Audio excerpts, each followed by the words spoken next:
What's up, you guys? This is Melanie Fiona, and you know you're checking out everything that's late and great right here at ForTheLatestOnline.com. Oh, yeah. I've got trouble with my friends. You're checking out ForTheLatestOnline.com. I'm on the phone today with SRC Universal Records recording artist Melanie Fiona. She'll be releasing her debut CD, The Bridge, on November 3rd, and she just premiered the video for her second single and video, It Kills Me.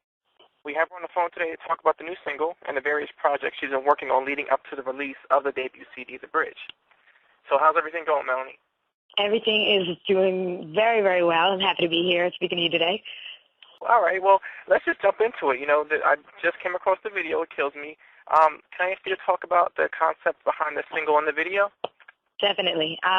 You know, It Kills Me for me is, and I think for a lot of people when they hear this record, is kind of like that ballad, that big, emotional, powerful ballad that, you know, you once heard once upon a time, but you know when a song like that comes along. And I think the emotion and, the concept behind It Kills Me is about being in love and torment, pretty much. When you love somebody so much, you know, you fight with them. They might not necessarily be right for you, but, you know, you can't bring yourself to leave. So, you know, your head and your heart is in torment. They're completely in conflict.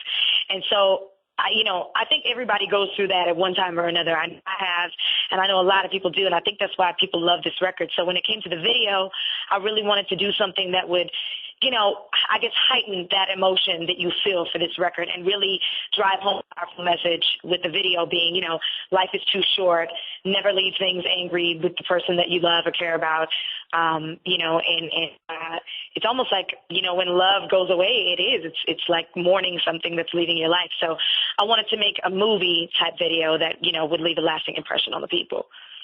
Can I ask you also to talk about the buzz and the success that you had online with the mixtape that you did with QuestLove and The Roots? Yeah, definitely.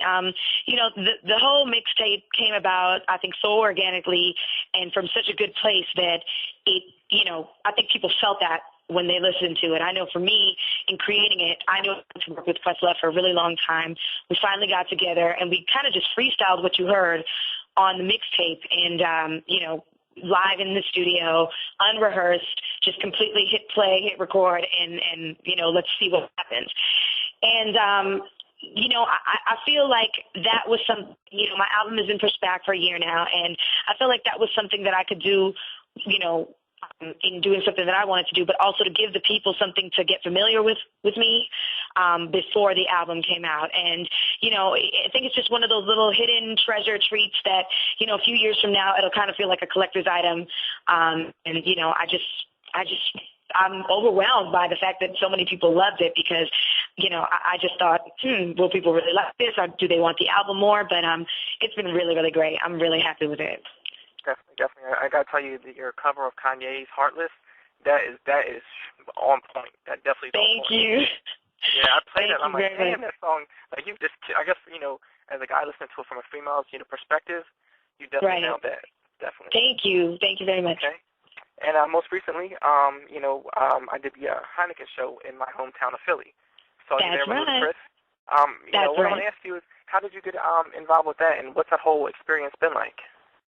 Well, you know, the Heineken tour was coming out, and I actually had a meeting with the people at Heineken, you know, to pretty much just bring the music, because, you know, for me, you know, I'm on the bill with people like Ludacris, and there's NERD, and there's Estelle, and lots of different artists who are already established and who already have their albums out. So I had a direct meeting with them because my label had pitched us to go because that tour was going on, and they thought it would be a good fit for me because I do love to perform. I think that's one of the, you know, best things about the project.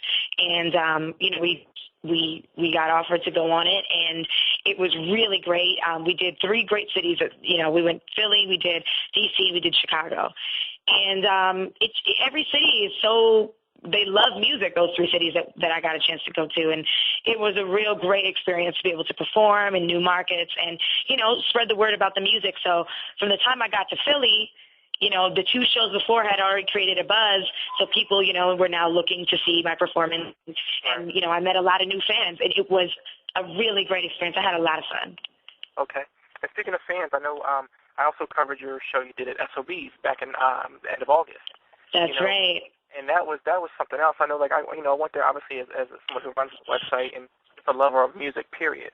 And when you and I spoke originally back in I think like January or February when the single was just about to come out, the first single, right. To see you doing your thing, a couple months later, and SOBs, like you at one point you definitely created a moment with the fans. Like people were, even the photographers that were there were like chanting and going along with the music. I'm like, well, damn, that was the craziest thing. That was the craziest thing for me. Yeah, you definitely had a moment. No, I was just about to say that was actually my most memorable moment of one of my shows. It's just that I've never felt what I felt at that moment. So I'm happy you were there, and just thank you for being there. That's great. Yeah, you're making a name for yourself. You really are. And I know, sometimes with artists, with albums being pushed back, like, don't even sweat it. Like, people are definitely recognizing what you're doing. That's for sure. Thank you. And what I want to ask you when it comes to your performances, like, you definitely have a certain energy. Like, I know a friend of mine came in from Philly with me. Actually, him and his girlfriend came in, and he was saying we're on our way back on the train, and he's like, yo, Jay, do you know what she reminds me of? And tell me if anyone has ever mentioned this to you. They're like, she has like a young Tina Turner, like her energy. She's like real fierce, and she doesn't stop when she's on stage. Has anyone ever said that to you? You know what? I get that a lot when I perform Bang Bang, the first song of the show. But it's funny because I really feel like that energy, and that's such a great compliment because everybody knew what what to expect from a Tina Turner show. So, I mean, I take that as a really great compliment, and I just hope I can keep my energy up for a long time. Right. Okay. And with that said, Melanie, what does being successful mean to you as an artist? Successful is different to everybody. Like, I mean, for me, what it is to be successful, and what I want out of this is that I want to have, a career, one that's sustained the test of time and the changes in music, and I just have fans that appreciate what it is that I'm doing, and it's not about really being the most famous artist in the world. It's about being, I think, happy more than anything, and I would love to be able to have a long career, maybe 10 albums, a couple Grammys, be on Oprah, have a healthy, happy family, one in the future, and, my family, my parents, my brother. I don't know. It's just about being happy. I think if I'm no longer happy doing what I'm doing, you won't see me do it anymore. Okay.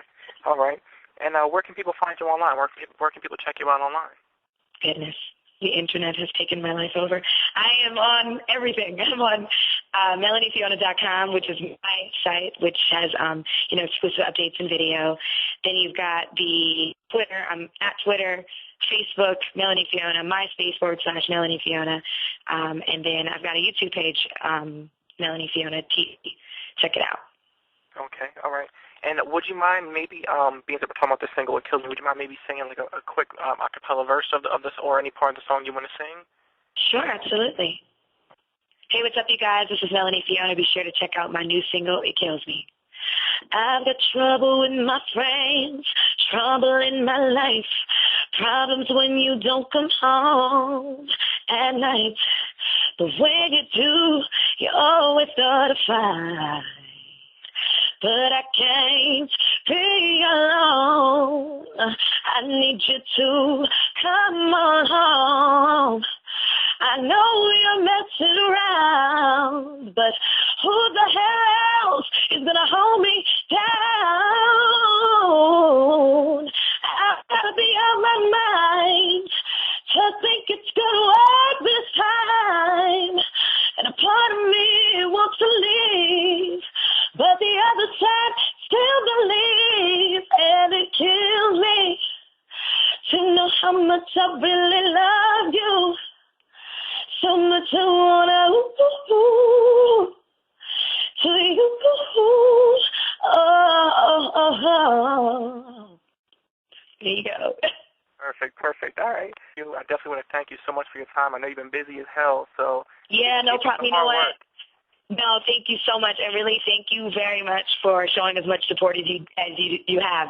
Really, you were down from BB King's, and you really just stayed consistent with me, and I appreciate the support. Thank you very much. No problem. Thanks. Okay, I'll see you soon. All right, bye-bye. All right, bye-bye.